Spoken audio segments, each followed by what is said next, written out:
Hello and welcome to another game from the World Rapid Championship in Dubai.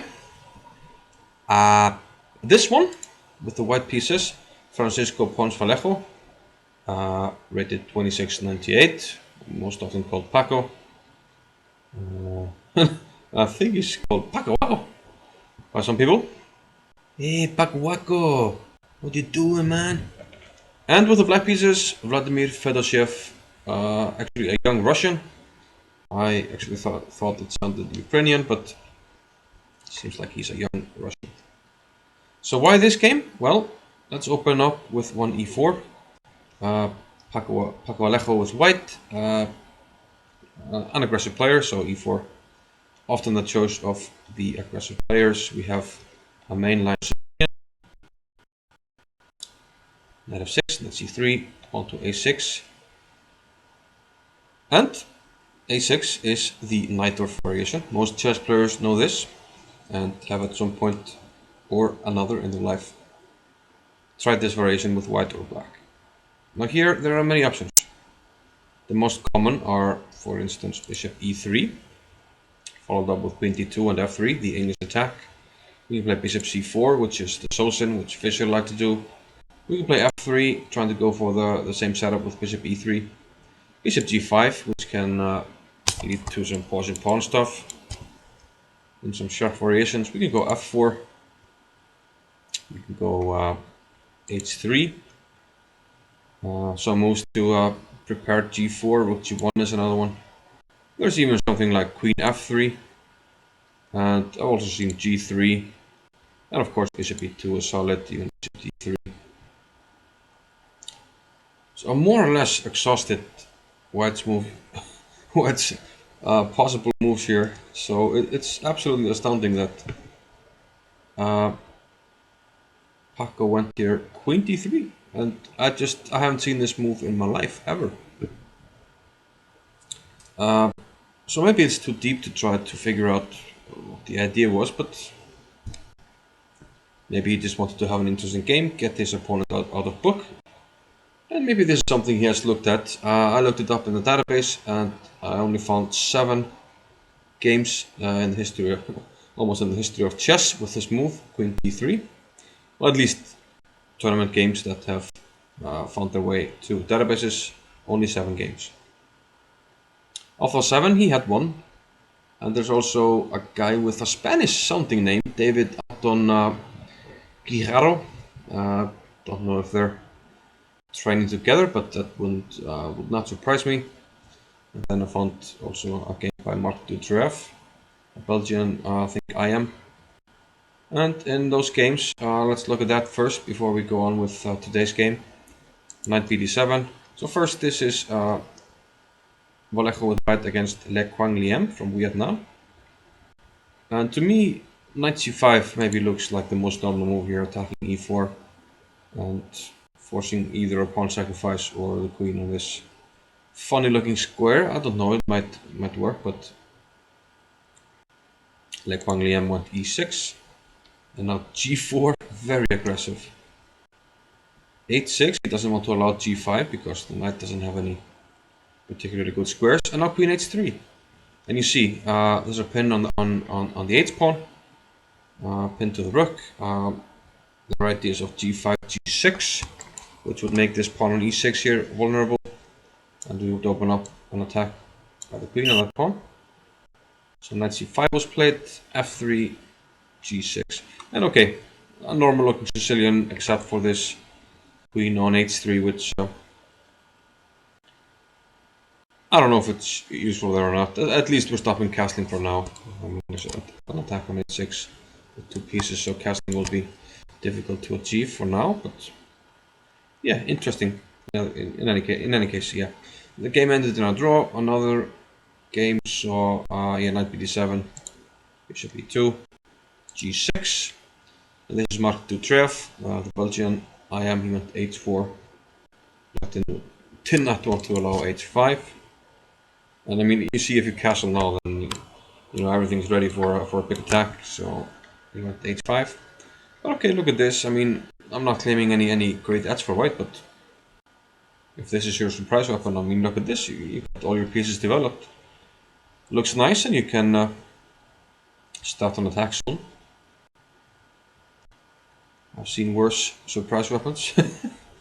But in the current game, Vladimir Fedoseev went with g6, figuring in a dragon, or Dragendorf in this case. The queen would be misplaced on d3, but we'll see. Bishop g5, bishop to g7. And yeah, this queen d3 move does facilitate a quick queenside castling, which is what happened. And now maybe knight c6 is not the best move. It seemed like black ran into trouble after this move.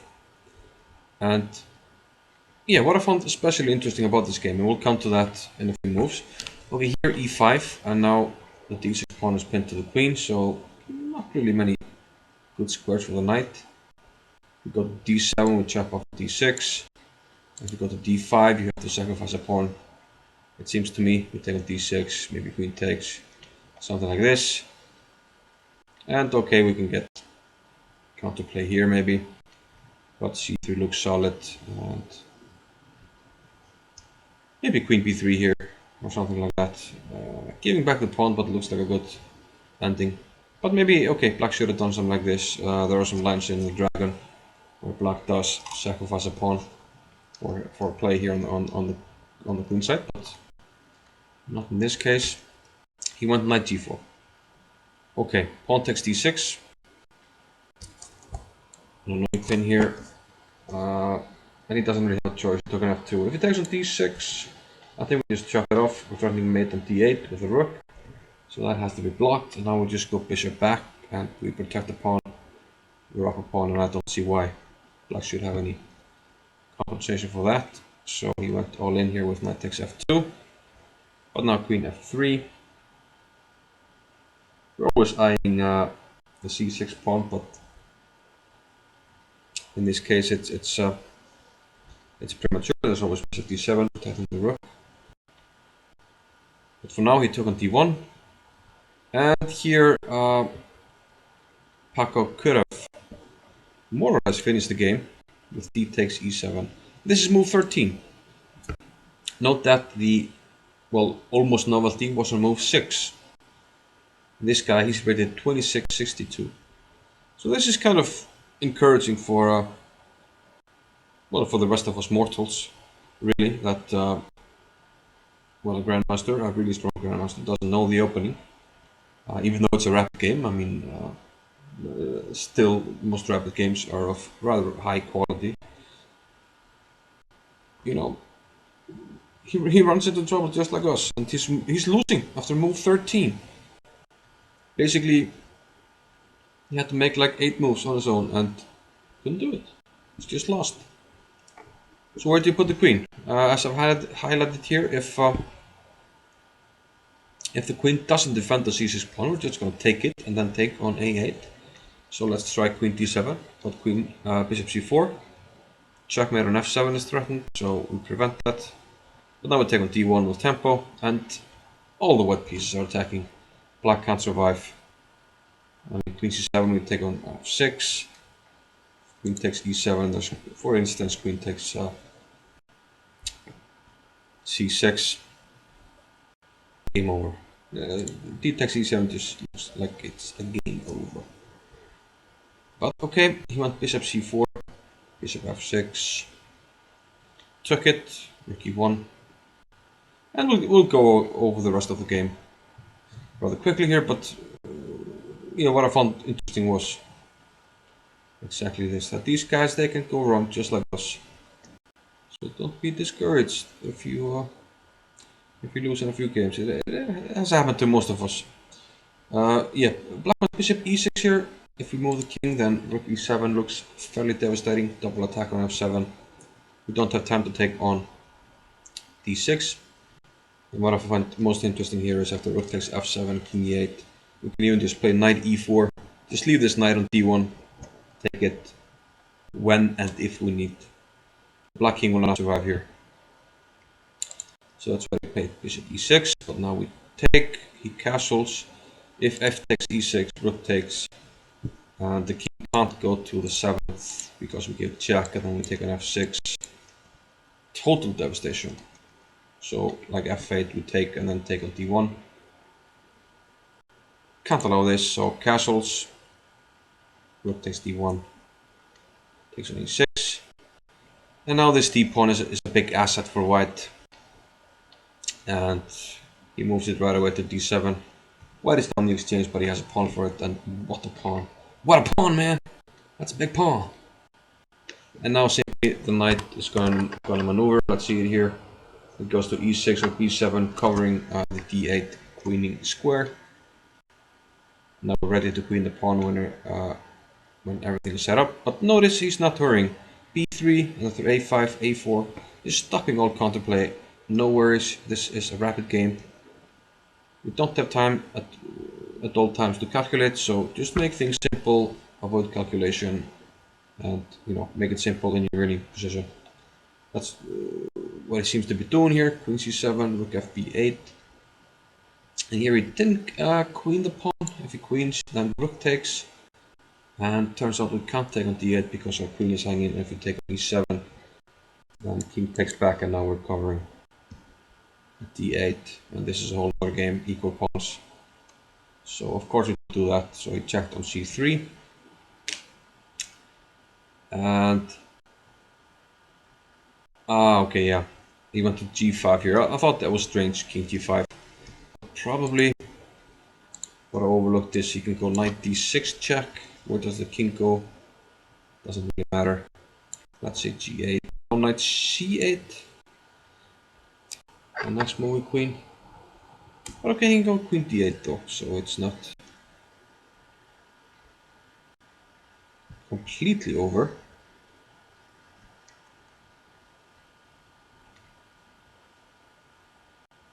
But okay, we don't even need to do that. Although it looks quite okay. But okay, I thought king f7 was more natural, but it looks winning for white anyway. But king g5, just queen to d2 check, and now we can safely queen the pawn, and this is game over. He took, but now white is just off a piece. And we had a few more moves. I mean, it's a rapid game, so people play it out. Here's knight takes e6. Of course, if queen takes, now rook d6. So I just played it out here. Queen e3 check.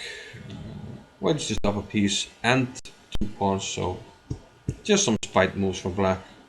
And eventually we saw here queen b7. Here black resigned. A nice ending here. I mean, even though it's completely winning, a nice finishing touch here. If rook b8 and knight c6 takes the pawn, we check off the rook. Workalicious, thank you very much. Game set match, GG, on to the next one.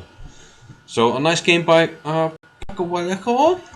Even though he could have done better here, move 13 with d takes e7. So yeah, 26-62, and should have been losing on move 13. Probably was anyway, and against an almost in a novel move here on move 6, queen d3. Something I haven't seen before, and yeah, I found this interesting. Hope you liked it. As always, like, leave comments, etc. I'll see you later. Bye bye.